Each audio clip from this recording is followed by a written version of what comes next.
Welcome back to the Prime Life Project channel. I'm your host, Daniel James, and if you are new here, welcome. Today, I want to talk about negative self-talk. And not only that, I want to dive into 3 levels of communication where that negative self-talk can rear its ugly head. We all struggle with negative self-talk.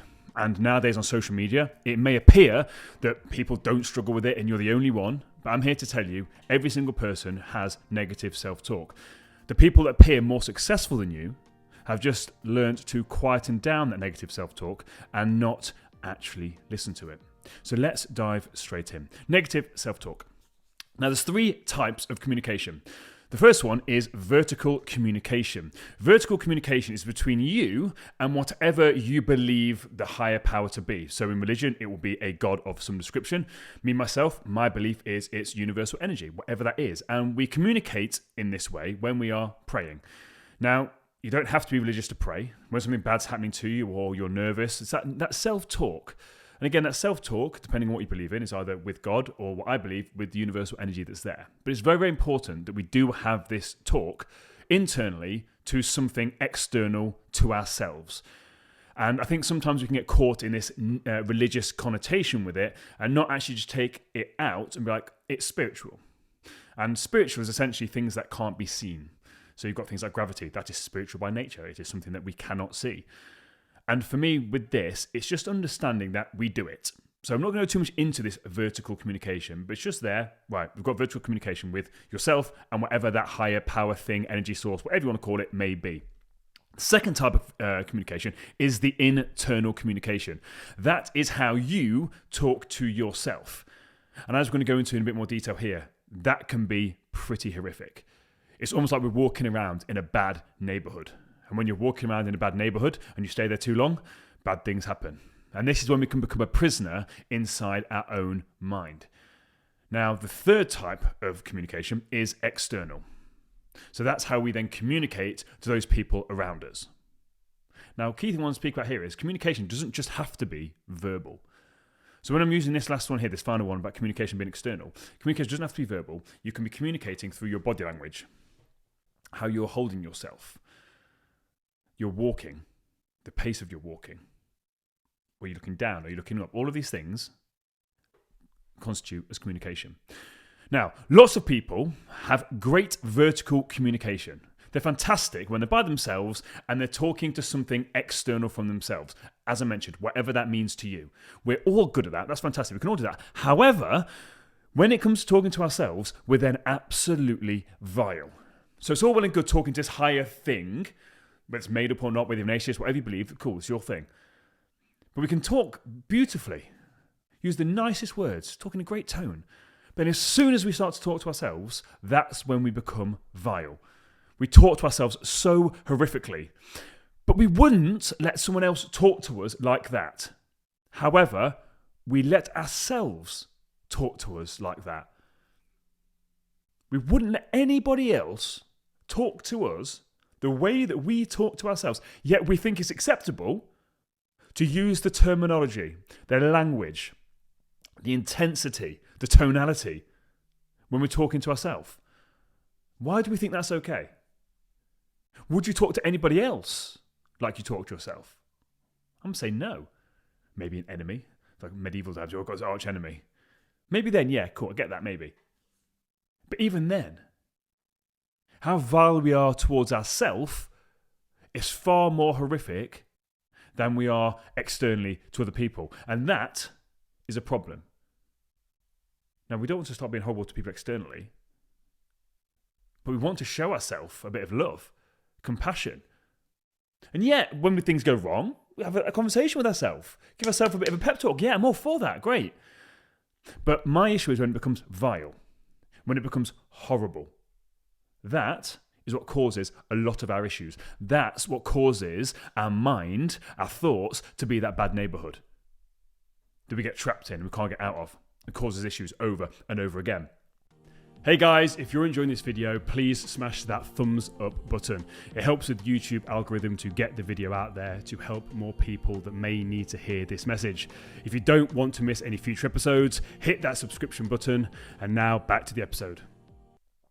Because when we tell ourselves that we aren't good enough, Here's the interesting thing here. When we tell ourselves we're not good enough, we are actually accusing the universe of making a mistake. You may have all seen that meme, the statistics about the chances of you being born are like 1 in 100 million or whatever it is. There's a weird, ridiculous statistic about the chances of you being born as you. Who are you to think that the universe got it wrong? Just go and actually walk around in nature. Just go and walk around. The universe does not make mistakes. Everything is absolutely perfect the way that it is. And by you telling yourself that the universe has made some sort of mistake, it then allows you to start getting more and more negative. It gets you caught in that victim mindset. You are absolutely amazing. The chances are I don't actually know you listening to this. Maybe I've never actually spoken to you. If I have, hello. But you are absolutely amazing. Who do you think you are to tell the universe that it somehow was messed up and got it wrong when it created you? Because just think about how egotistical that is. Who do you think you are to think that the universe got it wrong when it created you? It didn't. That's the reality of it. It didn't. It did not mess up when it created you at all. But because our internal communication is so poor, so again, it's internal communication, the self-image, self-confidence, self-esteem, all linked in. Key thing here. Because we're talking about this like, oh my, I've got poor self-image, got poor self-confidence, I've got low self-esteem. That is because your internal communication is so poor. The way you talk to yourself is so poor. Look at the words. The first word of both of those things, or those three things, self-image, self-esteem, self-belief. It is the image, esteem, and confidence of ourselves. And is it any wonder if we're battering ourselves down constantly that we don't have any self-confidence, we don't have any self-belief, we don't have any self-esteem? That is fundamentally the issue. If you want to fix your self-confidence, if you want to fix your self-esteem, fix the way you talk to yourself, because that is a thing that's crippling you. You are robbing yourself of that confidence. Yes, that one person at one time may have told you that you weren't good enough, you didn't look, you weren't pretty enough, you weren't tall enough, you weren't smart enough, you weren't clever enough, you weren't whatever it is, that one time. And you've let it destroy your self-confidence because you have repeated it 1,000 times. They repeated it once, you've repeated it to yourself 1,000 times. Death by 1,000 paper cuts. That is what has crippled you from that self-esteem, that self-confidence, that self-belief. Because we think other people see us how we see ourselves. Because we're constantly critiquing ourselves and being nasty to ourselves, we assume that everyone else sees us that same way. But the truth is, the only reason they see us how we see ourselves is because of the way we see ourselves is who we show them. We show them. We show them that version of ourselves. Well, no, I don't. I don't say that. Yes, you do. Because you've got your identity. We'll talk about that in a second. Your thoughts then control your feelings. Your feelings then control your actions. Your actions then control the results in your life. The results in your life then confirm that identity. Your thoughts control your feelings. If you have that negative self-talk, if you're walking down that bad neighborhood, you are not going to be feeling amazing. Again, what are feelings and emotions? Energetic states. Emotions are energy in motion. So vibrationally, you're going to be giving off a certain energy, which will then attract people back. Not going into that, it's too much detail today. So then you're feeling negative, your emotions are feeling low. That's going to cause you to act in a certain way towards people. The communication, the language that you use. You get back what you put out. So let me just reread this again so this really sinks in. The only reason they see us how we see ourselves is because the way we see ourselves is who we show them. We make them see us how we see ourselves because that's how we act. Because we can't act any differently. Our identity, our self-image. So our identity is made up of our self-image, our habits, our self-confidence, self-esteem, beliefs that we have. All of these things create up our identity. You cannot ever outwork or outperform that identity of yourself. So of course, we make them see us how we see ourselves through our actions, because our actions come from our feelings come from our thoughts, and our thoughts come from our identity. It can be no other way. And the words we say to others will be directly connected to the vertical and internal communication that we use. So when you add them together, they have to match. So how we talk, again, to whatever it is that you believe in, and if there's nothing, whatever you talk to when you're praying, when you have that quiet moment yourself, talking to whatever it is externally from you. And then the words we use internally has to then match what we're saying externally. Because here is the thing. When you talk most of the time, it is habitual thinking. You are not consciously thinking about what you're saying. It is your subconscious that's talking. So if internally, in that subconscious, it's that bad neighborhood, the stuff that spills out of that is not going to be that true best version of you. We have to change that internal communication, because that internal communication leaks out into our external communication with other people around us. When you get into that heated argument with a partner or one of your children and you say something you instantly regret, there we go. Where's that come from? Subconscious. This is so, so powerful, and I wish I knew this sooner. Because the way you're speaking to yourself is stopping you from showing up and defeating the struggles that you're currently facing in your life. Let that sink in. Really sit with that. The way that you are speaking to yourself is stopping you from showing up as that best version of yourself and helping you defeat the struggles that you're currently going through in your life. Because the way you talk, it's already defeatist. All these struggles and issues that you're going through, you're already going into it with a defeatist attitude. That is the problem.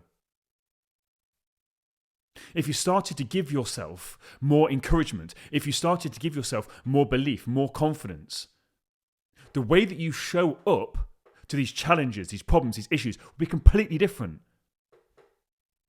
How can you expect anybody else to have your back if you don't have your own back? The best relationship that you need to build, we focus all the time on, how do I get more friends? How do I have better communication with my partner and my kids?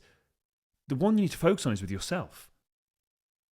Because once you fix that, everything else becomes easier. The way you communicate with your partner, with your kids, with your boss, with your friends, with strangers. Everything changes when you change the way you communicate with yourself. But we don't want to do that. Stop beating yourself up over your lie-dentity. I spoke about your identity. Most of us are living out of our lie-dentity. And probably thinking, what is this lie-dentity?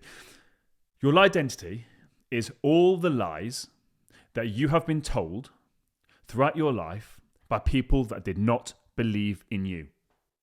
All the lies you've been told by people that did not believe in you. And you have just taken them on board. You've repeated them constantly in your head, and that has become your identity. But it is not your identity. It is a lie. It is your lie-dentity. It is what is holding you back. You need to transcend it. You need to come over this. You need to regain that connection with yourself, that true, authentic version of yourself, that amazing version of yourself that you know you are. And it all starts with changing how you communicate with yourself internally. You are enough. You always have been enough. You always will be enough. Start talking to yourself like you are enough until you believe it. If you've taken any value from today's episode, don't forget to like and share it with a friend. Until next time, take it easy.